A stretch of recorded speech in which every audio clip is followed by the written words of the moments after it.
Hello friend, स्वागत है आपका अपने यूट्यूब चैनल मिशन रोजगार एकेडमी में। फ्रेंड्स, आज के इस वीडियो में हम लोग ज्योग्राफी के एक इम्पोर्टेंट टॉपिक की बात करेंगे जिसका नाम है भारत की मिट्टियाँ, सॉइल ऑफ इंडिया। काफ़ी इंपॉर्टेंट है, इससे अक्सर एग्जाम में क्वेश्चन देखने को मिल जाते हैं। चलिए एक वीडियो में हम पूरे भारत की मिट्टियों को कवर करते हैं। वीडियो स्टार्ट करने से पहले आपके लिए डेली की तरह ऊर्जावान थाट्स जो आपको अंदर से मोटिवेट बनाए रखे।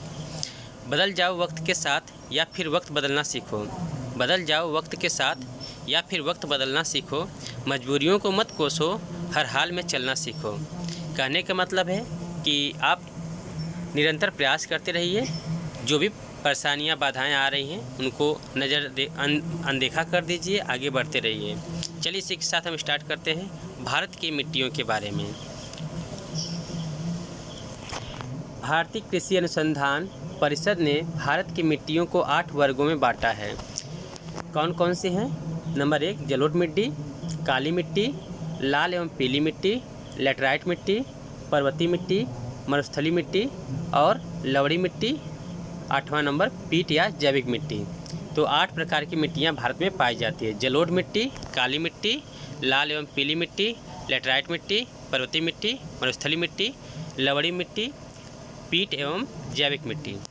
चलिए नंबर 1 हम एक एक करके इनको विस्तार से बात करते हैं। तो नंबर 1 पर है जलोढ़ मिट्टी, जिसे इंग्लिश में एलुवियल सॉइल कहते हैं। भारत के कुल भौगोलिक क्षेत्रफल के लगभग 22% भाग पर इस मिट्टी का फैलाव है। तो भारत के कुल भौगोलिक क्षेत्रफल पर जलोढ़ मिट्टी का 22% भाग पर इसका फैलाव है। भारत में इस मिट्टी के 2 प्रमुख क्षेत्र हैं। कौन कौन से हैं? उत्तर का विशाल मैदान एवं तटवर्ती मैदान। तो जलोढ़ मिट्टी का विस्तार उत्तर के विशाल मैदान में फैला हुआ है और तटवर्ती मैदान में फैला हुआ है। इसके अलावा नदियों की घाटियों एवं डेल्टाई भाग में भी यह मिट्टी पाई जाती है। इस मिट्टी का निर्माण नदियों द्वारा लाए गए तलछट के निक्षेपण से हुआ है। नदियों द्वारा जो भी मिट्टी बहा कर लाई जाती है उनके जमाव से इस मिट्टी का निर्माण होता है। इस प्रकार यह एक अक्षेत्रीय मिट्टी है। जलोढ़ मृदा के 2 भेद हैं, खादर और बांगर। खादर नदियों द्वारा जो नवीन मिट्टी बहा कर लाई जाती है वो नवीन जलोढ़ अर्थात खादर कहलाती है, और जो प्राचीन मिट्टी होती है वो बांगर कहलाती है। इस मिट्टी में नाइट्रोजन, फास्फोरस, ह्यूमस की कमी होती है, परंतु इस मिट्टी में पोटासियम, चूने का अंश पर्याप्त मात्रा में होता है। जलोढ़ मिट्टी में नाइट्रोजन, फास्फोरस और ह्यूमस की कमी होती है, लेकिन पोटास और चूने की पर्याप्त मात्रा इसमें रहती है। बात करते हैं क्षेत्रीय मिट्टी क्या होती है, अक्षेत्रीय मिट्टी क्या होती है, इनकी भी चर्चा यहाँ पे हम कर लेते हैं। तो क्षेत्रीय मिट्टी अर्थात जोनल सॉइल। क्षेत्रीय मिट्टी वह मिट्टी है जिसके ऋतु क्षरित चट्टानी कणों की खनिज विशेषताएँ आधारभूत चट्टानों से मिलती हैं। स्पष्ट है कि यह मृदा उसी प्रदेश में है जहाँ इसका ऋतु क्षरण हुआ है। उदाहरण लाल मिट्टी, काली मिट्टी, लेटराइट मिट्टी, मरुस्थलीय मिट्टी आदि। बात करते हैं अक्षेत्रीय मिट्टी की अर्थात अजोनल सॉइल की। अक्षेत्रीय मिट्टी वह है जो अपर्दन दूतों के निक्षेप क्रिया से विकसित हुआ है, अर्थात यह दूर प्रदेश से बहा कर लाई गई महीन चट्टानी कणों से बनी है, जैसे जलोढ़ और लोयस। अक्षेत्रीय मिट्टी में जलोढ़ और लोयस मृदा ये अक्षेत्रीय मिट्टी है। और बात करते हैं क्षेत्रीय मिट्टी की, तो इसमें लाल मिट्टी, काली मिट्टी, लेटराइट मिट्टी और मरुस्थलीय मिट्टी है। बात करते हैं अंतः क्षेत्रीय मिट्टी की अर्थात इंट्राजोनल सॉइल्स के बारे में। यदि किसी प्रदेश की चट्टान रासायनिक ऋतुक्षरण से प्रभावित हो और मुख्यतः विलयन जैसी क्रिया होती हो तो वहाँ अंतः क्षेत्रीय मिट्टी का विकास होता है, जैसे चूना पत्थर मृदा, रैंडजिना, टेरा रोसा। यह अंतर क्षेत्रीय मिट्टी के अंतर्गत आते हैं। कौन कौन से? चूना पत्थर मिट्टी और रैंडजिना और टेरा रोसा। बात करते हैं काली मिट्टी के बारे में, जिसे इंग्लिश में ब्लैक सॉइल कहते हैं। काली मिट्टी यह काली कपासी मिट्टी या रेगुर के नाम से जानी जाती है। काली मिट्टी को कपासी मिट्टी या रेगुर मिट्टी के नाम से भी जाना जाता है। यह मिट्टी कपास की खेती के लिए विख्यात है। इसमें कपास की पैदावार अच्छी होती है। इस मिट्टी का विस्तार मुख्यतः महाराष्ट्र, दक्षिण पूर्वी गुजरात, पश्चिमी मध्य प्रदेश, उत्तरी कर्नाटक, उत्तरी आंध्र प्रदेश, उत्तर पश्चिम तमिलनाडु एवं दक्षिण पूर्वी राजस्थान में है। काली मिट्टी का जो विस्तार है दक्षिण पूर्वी गुजरात, महाराष्ट्र, पश्चिमी मध्य प्रदेश, उत्तरी कर्नाटक, उत्तरी आंध्र प्रदेश, उत्तर पश्चिमी तमिलनाडु एवं दक्षिण पूर्वी राजस्थान में है। इस मृदा का निर्माण बेसाल्ट प्रधान लावा पदार्थों के विखंडन से हुआ है। इसके काला होने का मुख्य कारण इसमें लोहा एवं एल्युमिनियम के टिटेनियम, मैग्नेटाइट, यौगिक आदि की उपस्थिति है। काली मिट्टी का काला होना इसमें लोहा एवं एल्युमिनियम के टिटेनियम, मैग्नेटाइट का होना है। अगर वह काली होए तो किस कारण है? तो लोहा और एल्युमिनियम के कारण। यह मिट्टी काफ़ी उपजाऊ है एवं इसकी जल धारण क्षमता भी अधिक है। इस मिट्टी की ऊपरी परत के सूख जाने के बावजूद निचली परत में नमी बरकरार रहती है।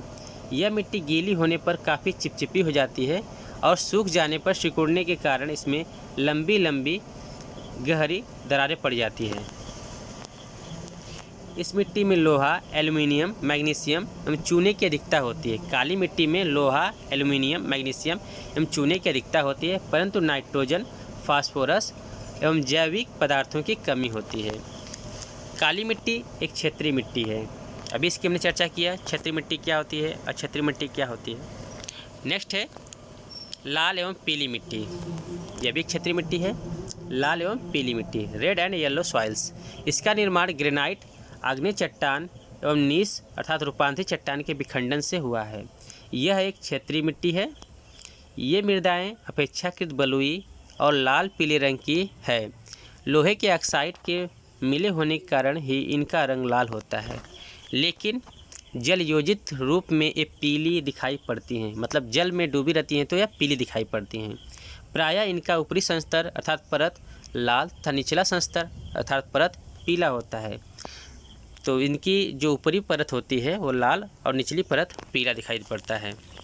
इस मृदा में नाइट्रोजन, फास्फोरस एवं ह्यूमस की कमी होती है। यह मृदा मुख्य रूप से प्रायद्वीपीय भारत में पाई जाती है। तमिलनाडु, कर्नाटक, आंध्र प्रदेश और उड़ीसा की अधिकतर भूमि पर, झारखंड के संथाल परगना एवं छोटा नागपुर पठार पर यह मृदा पाई जाती है।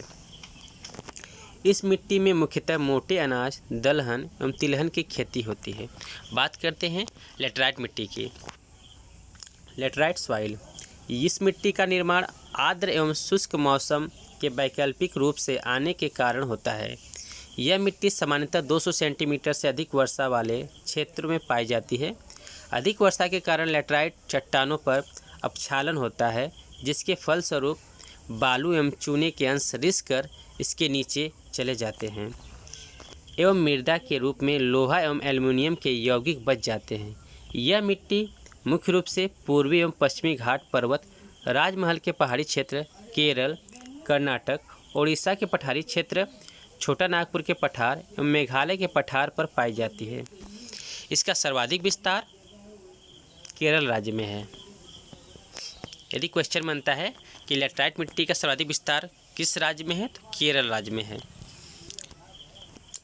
इस मिट्टी में चूना, नाइट्रोजन, पोटास एवं ह्यूमस की कमी होती है। तो लेटराइट मिट्टी में चूना, नाइट्रोजन, पोटास एवं ह्यूमस की कमी होती है।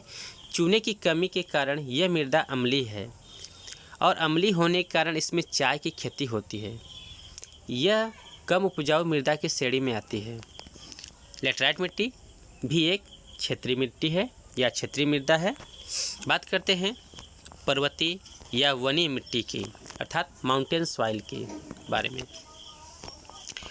यह पर्वतीय ढालों पर विकसित होने के कारण इस मिट्टी की परत पतली होती है। इस मिट्टी में जीवाश्म की अधिकता होती है, परंतु यह जीवाश्म अनपघटित होते हैं। फलस्वरूप ह्यूमिक अम्ल का निर्माण इसमें होता है एवं मिट्टी अम्लीय हो जाती है। इस मिट्टी में पोटास, फास्फोरस एवं चूने की कमी होती है। इसकी उर्वरा शक्ति भी कम होती है। जो पर्वतीय या वनी मिट्टी है उसकी उर्वरा शक्ति काफ़ी कम होती है। पहाड़ी ढालों पर स्थित होने के कारण इस मिट्टी में बागानी कृषि की जाती है। भारत में चाय, कहवा, मसाले एवं फलों की कृषि इसी मिट्टी में की जाती है। तो चाहे चाय हो या कहवा, मसाले या फल, इनकी कृषि इसी पर्वतीय मिट्टी पर ही की जाती है, वो भी बागवानी करके। यह मृदा अपरदन की समस्या से प्रभावित होती है। जो पर्वतीय मिट्टी होती है यह मृदा अपरदन की समस्या से प्रभावित होती है। बात करते हैं मरुस्थलीय मिट्टी की, अर्थात डेजर्ट और एरिड सॉइल के बारे में।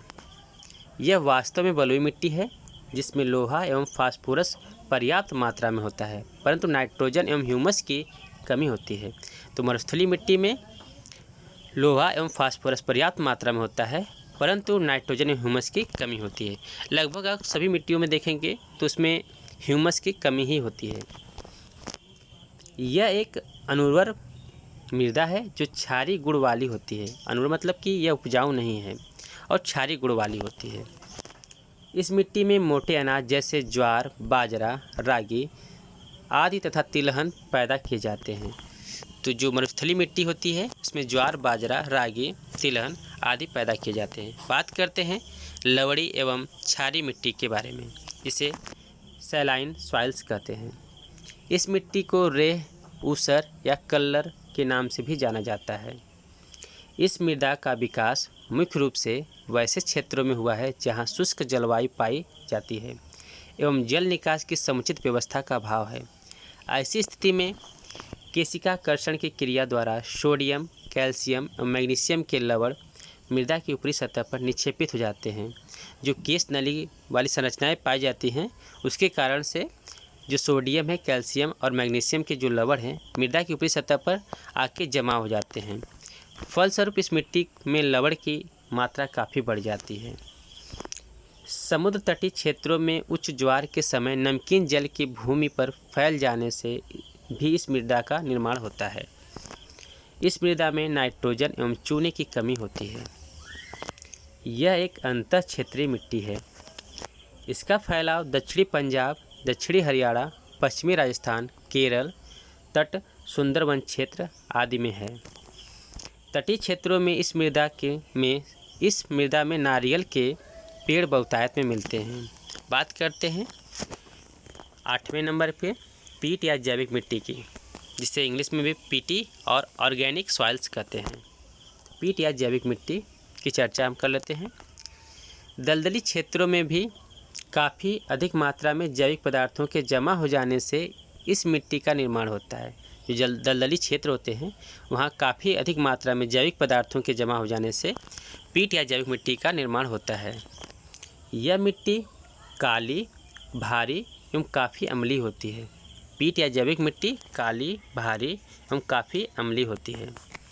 यह मिट्टी मुख्यतः केरल के एलप्पी अर्थात अलपुझा जिला, उत्तराखंड के अल्मोड़ा जिला, सुंदरवन डेल्टा एवं अन्य निचली डेल्टा क्षेत्र में पाई जाती है।